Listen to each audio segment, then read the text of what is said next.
आज मी तुम्हाला ज्वारीच्या पापड किंवा खारवड्या कशा करायच्या ते दाखवणार आहे. तर व्हिडिओ स्किप न करता संपूर्ण बघा. नमस्कार, मी ज्योतिष किचनमध्ये सर्वांचं खूप खूप स्वागत आहे. चला तर रेसिपीला सुरुवात करूया.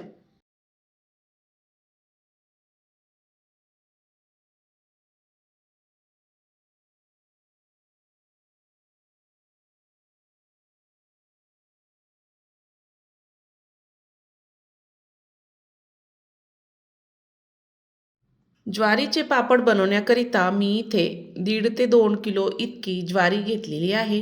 ती आपल्याला स्वच्छ धुवून घ्यायची आहे. मी त्यामध्ये भरपूर सारं पाणी टाकलेलं आहे. चांगली हाताने चोळून चोळून आपल्याला ही ज्वारी धुवून घ्यायची आहे. तिच्या काळवटपणा माती असेल तर मातीही निघून जाते. छान अशी 2 ते 3 पाण्याने स्वच्छ धुवून घ्यायची. मी इथे 2 ते 3 पाण्याने स्वच्छ धुवून घेतली. त्यामध्ये अजून पाणी टाकलं. झाकण लावायचं आहे आणि आपल्याला ही ज्वारी 3 दिवस छान भिजू द्यायची आहे. 3 दिवसानंतर बघू शकता, तिसऱ्या दिवशी ज्वारी मी तुम्हाला एक दाणा त्याचा फोडून दाखवते. बोटाने त्याला दाबून बघायचं. बघू शकता छान भिजलेली आहे 3 दिवसातच.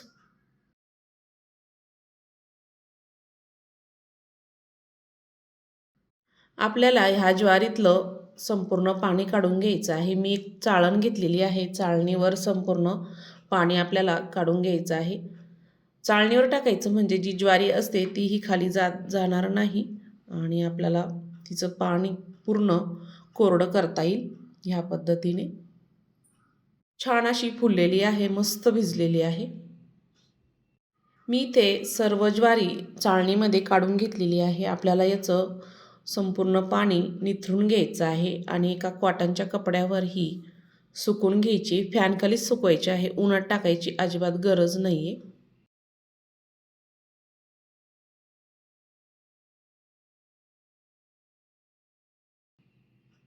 मी ज्वारीतलं पाणी संपूर्ण कोरडं करून एका कॉटनच्या कपड्यावर फॅनखाली छान वाळून घेतलेली आहे. बघू शकता, हाताला अजिबात ओलसर लागत नाही आहे. ह्या पद्धतीने छान अशी कोरडी झालेली आहे. आपल्याला आता मी ते एका ताटामध्ये काढून घेतलेली आहे. आपल्याला ही मिक्सरला फिरून घ्यायची आहे. मी ते छोटं मिक्सरचं भांडं घेतलं, त्यामध्ये छान बारीक होते, त्यामुळे छोटंच भांडं घेतलेलं आहे. तुम्ही याऐवजी गिरणीतून दळून आणली तरीही चालते. आपल्याला ही संपूर्ण बारीक करायची नाही आहे, थोडी रवेदारच ठेवायची आहे. ह्या पद्धतीने मी ते मिक्सरला फिरवून घेतलेलं आहे. पुरणाची चाळणी घ्यायची आणि आपल्याला त्याच्यावरचा कोंडा काढून घ्यायचा आहे, म्हणजे चाळून घ्यायचे आहे. म्हणजे एकसारखं पीठही तयार होतं आणि त्याच्यावरचा कोंडाही निघून येतो. हे कोंड्याच्याही छान भातवड्या तयार होतात, तो वाया जात नाही. ह्या पद्धतीने मी इथं संपूर्ण असंच बारीक करून घेणार आहे. चाळलेलं बघू शकता, ह्या पद्धतीचं रवेदार असं किंवा बारीक असं पीठ तयार होतं.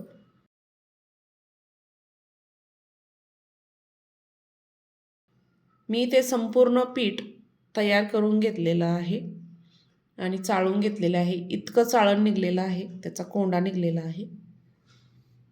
पीठ आपल्याला संपूर्ण मोजून घ्यायचं आहे. मी इथे एक पातेलं घेतलं स्टीलचं आणि पीठ आपल्याला मोजून घ्यायचं आहे. कोणी कोणी ज्वारी बारीक करूनही भिजू घालतं, पण मी ह्या पद्धतीने असं पीठ करून 3 दिवस ज्वारी भिजू घालून पीठ तयार केलेलं आहे. ह्या पद्धतीनेही छान होतात, मस्त नरम कुरकुरीत होतात. संपूर्ण आपलं 1.5 पातेलं इतकं पीठ भरलेलं आहे. आता पिठामध्ये आपल्याला पाणी टाकून घ्यायचं आहे, कारण डायरेक्ट आपण पीठ गरम पाण्यामध्ये टाकू शकणार नाही, कारण गोळे होतील. त्यामुळे आधीच आपल्याला हे पीठ पाण्यामध्ये छान भिजून आणि कालवून घ्यायचं आहे. या पद्धतीने त्याचे गोळे असतील तेही निघून जातील. तुमच्याकडे जर वेळ असेल तर असंच पाणी टाकून 1 दिवस रात्रभर भिजू घातलं तरीही चालतं. पण मी हे लगेचच करणार आहे, कारण 3 दिवस आपण ही ज्वारी पाण्यामध्ये भिजू घातली होती. पापड आपले छानच फुलणार आहे. या पद्धतीने मी ते पाणी टाकून पीठ असं भिजवून घेतलेलं आहे. गॅसवर आता मोठं पातेलं ठेवलेलं आहे, त्यामध्ये आपल्याला पाणी टाकून घ्यायचं आहे. पीठ आपलं 1.5 पातेलं होतं, त्यामुळे मी इथे 2.5 पातेलं इतकं पाणी टाकलेलं आहे. तरी कमी पडू शकतं. झाकण ठेवायचे आणि पाण्याला छान उकळी आणायची आहे. पाणी आपलं छान गरम झालेलं आहे, उकळी यायला सुरुवात झालेली आहे. आपण याच्यामध्ये काही मसाले टाकणार आहोत. चवीपुरतं मीठ घेतलेलं आहे. 3 चमचे इतकं मीठ घेतलं. ओवा घेतला. तुम्ही यामध्ये जिरंही टाकू शकता. 2 चमचे तीळ घेतलेले आहे. उकळी आलेली आहे. थोडं पाणी काढून घेतलं. ह्यामध्ये आपण जे मसाले घेतलेले आहे ते टाकून घ्यायचे. मी ते लाल मिरची आणि लसूण बारीक करून घेतलेला आहे. 2 ते 3 चमचे तो टाकणार आहे, म्हणजे छान चव येते.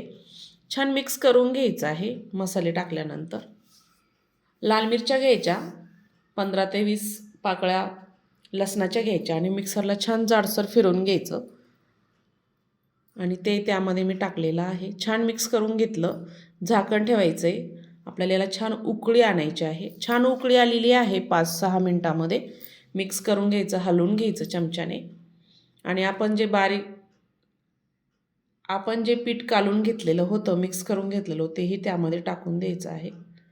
सर्व टाकून घ्यायचं आणि लगेचच हलवून घ्यायचं आहे. गोळे होऊ शकतात. एक साईडला दोघे जर असेल तर एका साईडला पीठ टाकायचं आणि एका साईडला एकसारखं हटवून घ्यायचं आहे, हलवून घ्यायचं आहे, म्हणजे त्यामध्ये गोळे होणार नाही. टाकल्यानंतरच बघू शकता पीठ आपलं दाटसर व्हायला सुरुवात झालेली आहे. याला पाण्याची गरज आहे, त्यामुळे बाजूला मी पाणी ठेवलेलं आहे. गरम गरम पाणी ह्यामध्ये अजून आपण 1 पातेलभर टाकून घेणार आहोत. मी बाजूला गरम पाणी ठेवलेलं होतं, तेच पातेल्यामध्ये टाकलेला आहे. थंड पाणी अजिबात टाकू नका, गरम करूनच टाका. बघू शकता इथं लगेचच पीठ दाटसर व्हायला सुरुवात झालेली आहे, कारण हे ज्वारी आहे, लगेचच फुलते. ज्या पातेल्यामध्ये मी पीठ कालवून घेतलं होतं त्यामध्येही गरम पाणी टाकून ह्यामध्ये पाणी टाकलेलं आहे आणि छान असं एकसारखं हलवत त्याच्या गिठोळ्या मोडत आपल्याला हे पीठ हटवून घ्यायचं आहे. छान याच्या खारड्या तयार होतात. खूप दाटसर झालेलं आहे. मी यामध्ये अजून गरम पाणी टाकत आहे. आवश्यकतेनुसार थोडं थोडं करून पाणी टाकायचं आहे आणि आपल्याला हे छान शिजवून घ्यायचं आहे. हे शिजण्यासाठी जास्तच पाणी लागतं. डबलीनं तुम्ही दुप्पट पाणी टाकलं तरीही चालतं. पाणी टाकून मी ते छान हलवून घेतलं आहे, मिक्स करून घेतलेलं आहे. झाकण ठेवायचं आहे. संपूर्ण आपल्याला हे 30 ते 35 मिनिट छान शिजवून घ्यायचं आहे.